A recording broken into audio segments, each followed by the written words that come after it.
Olá, bem-vindos, bem-vindas, todos, todas ao Cultura em Foco, aqui no YouTube do Instituto Legos. Sempre peço para vocês que se inscrevam no canal, que deixem comentários, sugestões, para que possamos melhorar a nossa comunicação. Hoje eu vou falar com vocês sobre um livro. Crianças adultizadas, pais infantilizados. O efeito das lealdades invisíveis familiares sobre crianças e jovens em desenvolvimento e formação. O livro é de Andrea Massu. A autora, Andrea Massu, é mestre em psicologia educacional pela UCONN, nos Estados Unidos, é terapeuta sistêmica familiar pelo ITPS, também tem especialização em RI pela Universidade de Colômbia, nos Estados Unidos, gestão empresarial pela USP e graduação em tradução e interpretação pela PUC de São Paulo. Na obra Crianças Adultizadas, Pais Infantilizados, a autora aprofunda e traz conceitos da psicologia educacional, o ramo da psicologia que estuda como os indivíduos aprendem e se desenvolvem em ambientes educacionais. Ela investiga também os mecanismos de aprendizagem, a motivação e as relações sociais, fornecendo ferramentas para que educadores otimizem o ensino e superem dificuldades de aprendizagem. Essa obra trabalha, como dissemos, a teoria sistêmica, que é uma abordagem psicológica que enxerga o indivíduo não de forma isolada, mas como parte de um sistema, como a família, o relacionamento amoroso ou o ambiente de trabalho. Analisa também como o comportamento, a comunicação e as emoções de uma pessoa afetam e são afetados por toda a rede de relações ao seu redor. A obra tem alguns pontos relevantes, né? Alguns são lealdades invisíveis, então o foco central do livro é entender de onde nascem as cobranças e expectativas invisíveis que fazem a criança tentar pagar uma dívida moral aos pais a qualquer custo.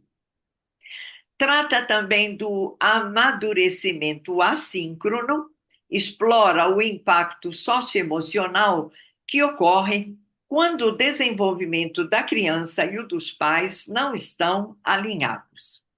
Além disso, há na obra uma abordagem prática. Andrea Massu mescla fundamentos científicos com casos reais coletados em suas experiências em escolas e consultórios. Observamos também na obra a quebra de paradigma, né? O texto esclarece que o fenômeno vai além de uma simples culpa da imaturidade dos pais. A obra aponta, portanto, para um sistema familiar emaranhado e muito mais complexo. Bem, o livro é de 2026, está disponível no catálogo da editora Dialética e em plataformas de leitura digital. Na descrição do vídeo, vocês encontrarão o link da editora Dialética. A autora também mantém no Instagram vídeos em que comenta esta obra e alguns aspectos dela. O Instagram de Andrea Massoud também aparece na descrição do vídeo. Além disso, a escritora estará, não é, participará da Bienal do Livro de São Paulo em 2026, e no nosso link também há como vocês acessarem essa comunicação. Para além de tudo isso, Andréa Massu atende em seu consultório na Alameda Rio Negro, 1084, em Alphaville, Barueri, São Paulo. O endereço também ficará publicado aqui na nossa página. E, bem, diante de todas essas informações, eu tenho uma honra, um prazer. O Instituto Legos de antemão agradece, não é? A presença conosco de Andréa Massu. Andréa, muito obrigada por aceitar participar conosco. Espero que seja um bate-papo agradável e que depois as pessoas mantenham contato com você, não é? Para discutirem ou para estarem na Bienal e prestigiá-la. É um pouco para o nosso espectador, que costuma ser do Instituto Legos, pacientes, profissionais, mas há um leque diverso, não é, que acompanha o nosso canal. Então, se você me permitir, eu gostaria de perguntar algumas coisas que eu creio que serão interessantes, né? A primeira é uma curiosidade, todo leitor sempre quer saber. O que levou você, Andréa, a escrever esse livro? Querida Roseli, agradeço você, agradeço o Instituto, a Legos, agradeço demais os ouvintes e as pessoas que vão assistir ou estão nos assistindo. Sim, retomando a sua primeira pergunta. Você sabe, Roseli, que nenhum livro nasce de noite para o dia, não é? Ele amadurece a vida orgânica de um ser humano, não é? Esse livro, eu diria que foi virada de chave, né? Então, ele acompanhou toda a minha vida, como o livro diz, desde criança e foi amadurecendo, acho que foi se concebendo, não? É, e depois, com a virada da maturidade, meia-idade, né, que a gente entra na fase de autorrealização, questionamento, sentido da vida, o sentido da nossa missão na Terra, sabe? Então, esse livro, é, eu acho que ele nasceu, ele virou oficial quando eu fiz paz com o meu passado. Eu acho que quando fiz a paz com o meu passado, dei voz para ele. E eu vou te falar por quê. É, é, quer dizer, quem lê o livro vai ver, né? E você viu, né, que veio de uma infância de maravilhoso, depois de repente conflito social, conflito etno-religioso no Líbano, guerra, aí entra a insegurança emocional, a insegurança familiar, de teto, porque, sabe, confiscar dinheiro, tomar propriedade, destruição, e tudo isso afeta bastante uma criança que está em desenvolvimento, que olha os pais como seus protetores, quando os pais não conseguem mais proteger uma criança, né? Então, o livro fala de ambiente hostil, de guerra, de violência doméstica, de conflito, e tudo isso. Então, ele edifica uma voz. Quando fala, eu virei a página, por muito tempo eu não falava do meu passado. Não falava. E o livro fala das expectativas, das lealdades familiares em cima de você. Quando alguém espera algo de você, você não consegue dar. Não consegue mais dar. Mesmo um superdotado, falo de superdotação também. Então, no começo, as forças maiores esperam de você algo, depois você não consegue mais e entra nesse emaranhado de culpa, de frustração, de você querer alcançar algo e você não consegue. Então, tudo isso dá uma vergonha, né, numa criança, porque não conseguiu. E aí esse passado dormiu, hibernou, mas não se apagou. e por muito tempo não falava dele. E quando a editora Dialética me falou, cadê, cadê sua tese? Eu falei, está numa gaveta. Ele falou, como assim está numa gaveta? Queremos ver. E foi nisso que eu falei, nossa, alguém quer ouvir. Então vou dar voz. E foi assim que nasceu esse livro. Vou aproveitar, Andréa, já que você também tocou no assunto, você tem crianças adultizadas e há um tópico muito bem explanado dentro da obra sobre a superdotação. Então, eu acho que seria interessante, qual é a relação entre estas duas coisas, adultização e superdotação? Então, sabe, educação, você é professora, né? Você sabe que educação tradicionalista, a tradicional, olha muito a inteligência, verbo lógico, né? Racional, não é? Que é medida, que tem ferramentas psicométricas para medir, que é o QI. QI. Então, muitas escolas educam para um QI. Mas a educação contemporânea, ela fala de múltiplas inteligências, não de uma única inteligência. E eh, eu estudei e defendo meus teóricos de inteligência, de múltiplas inteligências, meu professor de Yukon, dos Estados Unidos, então, que estudamos também o Howard Gardner, que fala de múltiplas inteligências. São 8, antes dele morrer, eram 8 que ele defendeu, depois veio uma a mais, que seria a nona. Agora tem que olhar se desenvolveram a nona. Mas eles falam de várias inteligências. Inteligência psicossocial, a inteligência interpessoal, inteligência pessoal que acontece, intrapessoal, inteligência psicomotora, né, sinestésica, inteligência ética, inteligência artística. Então, nós não temos como medir desculpa, não temos como medir, não tem mecanismos, não tem ferramentas psicométricas para medir, mas o QI é medido, porque é somatória de N respostas. Então, quando eu falo desse de superdotação, porque corre na minha família superdotação, que é amadurecimento precoce.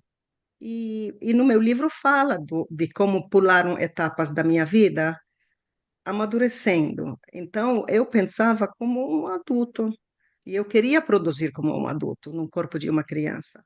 Mas ainda as expectativas do Líbano, né, que os meninos são mais apreciados do que as meninas. Então, quando eu falo de menino sem pipi, ou menina sem pipi, tinha a força e o pensamento de um menino, mas não tinha pipi, não é? Porque se espera muito de homem no Oriente Médio, se espera demais de homem, ser protetor, ser valente, ser provedor, ser o mais inteligente, espera, a sociedade cobra muito. E aí, quando meu pai falava que eu era uma menina sem o pipi, então eu coloquei isso na minha cabeça como uma coisa para conquistar, né? E aí, então eu coloquei, como eu fiz paz com o meu passado, eu queria trazer isso para frente, mas porque hoje se fala muito em adultização e tal. Então, quando você pega uma criança, você antecipa uma inteligência dela além da sincronia com as outras inteligências, você já está amadurecendo. Então, se você pega uma criança que tem a inteligência emocional, a inteligência socioafetiva muito forte, e você coloca nela expectativas que ela tem que cuidar da mãe doente, que ela tem que ser o arrimo da casa, que ela tem que cuidar dos irmãos, você já está amadurecendo precocemente uma criancinha, né? Porque você passa para ela tarefas morais, né?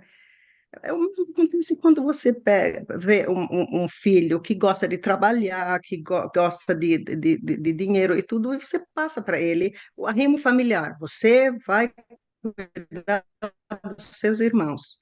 E então ele também pula uma etapa e ele começa a trabalhar como adulto, traz dinheiro para casa e sustenta a casa. Então, esse amadurecimento precoce, ele, ele pula etapa, ele faz uma criança agir e produzir como um adulto. Agora, por que que falar sincronicidade? Porque, como eu falei, tem múltiplas inteligências e você escolhe uma inteligência e você pula a etapa, então essa inteligência está hiperdesenvolvida na frente e as outras estão para trás. Agora, eu te falo uma coisa comum, e eu trabalhei muito com executivos, muito. A inteligência que fica para trás é a psicossocioemocional, que é a saúde mental. Com certeza. André, como nós falamos, né? O seu livro é composto de três partes, né? A primeira você faz toda uma relevância teórica, acadêmica, afinal, você está transcrevendo para um livro aquilo que já foi aprovado na universidade, né? E a terceira parte são as reflexões sobre tudo.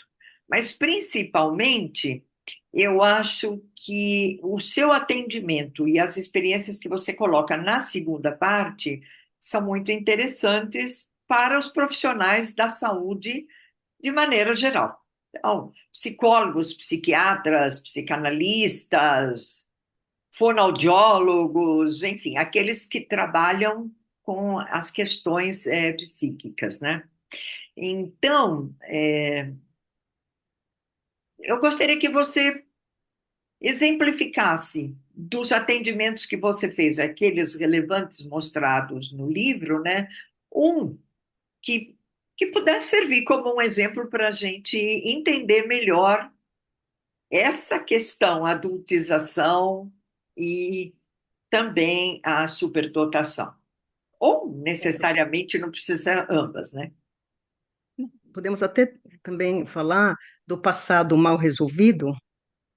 Sim. Podemos falar também das crianças feridas, não? Que habitam o corpo de um ser humano adulto, não é?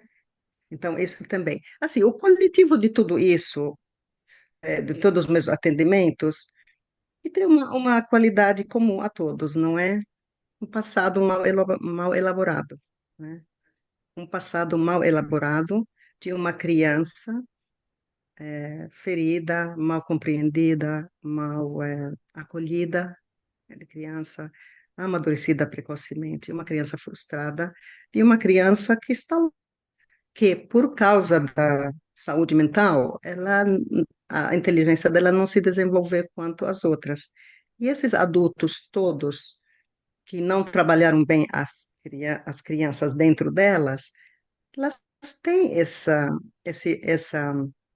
esse não acerto de contas ainda com a infância. Então a criança está lá que precisa ser curada. Então, em todos os meus casos, de escola, de atendimento, da clínica, de, dos cursos que eu fiz na vara de família, nos atendimentos, a paz em conflitos, tudo isso, ele resgata uma criança dentro delas mal acolhida na criança. Agora, o que é muito comum nas escolas é ter adolescente rebelde e ninguém entende por quê e vai com medidas disciplinares. Agora, a rebeldia, falar, desobedecer numa escola, fazer cenas, são sintomas, elas não são causas, são sintomas. E o pessoal presta muita atenção em, em sintomas e não vai olhar as causas. Quando falo também de casos em escola, porque além disso que você citou, que pode ser usado para a saúde mental, pode ser usado também como para os professores que por causa de educação tradicional, não tem tempo para acolher os alunos, começam a academizar imediatamente. Assim que o aluno entra, pendura a mochila, começa com a classe, não é? Começa com a lição de casa, tarefa, e lição, porque não tem tempo de ouvir criança. Então, essa parte fica muito precária, porque quando criança pendura a mochila, ela está pendurando coisas internas que ela trouxe. de casa, mas ficou do lado de fora, ou perto da porta, não é? Então, vários casos que me tocaram de adolescentes lá, vários. Mas, assim, ambientes hostis me tocaram muito. Tem um caso ali do DZ, que não está lá, DZ, como produzir positividade em ambiente tão hostil. Esse de cortar o coração. Porque eu, como terapeuta, não pude fazer muita coisa. Hum. Porque assistente social ali, professores ali, diretores ali, os pais separados, em mega conflitos, e essa criança para lá, para cá, de 14 anos, para lá, para cá. E o pai usuário de drogas. É horrível. Mas assim, eu não pude fazer nada, e aí eu faço o questionamento lá. O que um terapeuta e um professor poderiam fazer para uma criança de 14 anos que o Estado e a família não puderam? Uhum. Por quê? Porque ele é criança, alguém precisa assinar por ela, Entendi. Andréa, entendeu? a Sim, gente tem até um tempinho aqui muito limitado, né? E, obviamente, eu vou deixar aqui a curiosidade para que todos procurem o livro, não é? Que possam estar na Bienal para ouvi-la, falar sobre ele, mas principalmente que usem o livro nas suas atividades, sejam as do professorado ou as da clínica. E, Andréa, bom, em nome, mais uma vez, aqui do Instituto Legos, eu agradeço a sua presença. Eu acho que é marcante, não é? É sempre muito bom ouvir a voz, a autoria de uma obra, né? E a gente já vai para a leitura com uma curiosidade a mais. E aí aproveito para quem nos ouve, não é? Que acompanhe os links todos abaixo aqui na descrição do vídeo e que possam acessar para comprar o livro, para acompanhar os vídeos da Andrea no Instagram. E bem, ficamos sempre à disposição também, se vocês deixarem questões, nós repassamos a Andrea para que ela possa dialogar com vocês. Então é isso, Andrea. Agradeço, muitíssimo obrigada e quem sabe numa próxima nós nos encontramos por aqui. E o muito Instituto obrigada a todos. Legos, né? Pelo Cultura em Foco também fica por aqui, deixando aí um último tchau para você, Andrea. Muito obrigada, Roseli, por seu convite maravilhoso. Quer dizer, você está ecoando algo que eu e o livro gostaríamos passar para os outros, para fazer o bem comum à sociedade, não é? Tá. Então, gente, espero por vocês na próxima. Cultura em Foco sempre trazendo aqui livros, filmes, exposições, tudo que se refere à cultura em geral. Obrigada.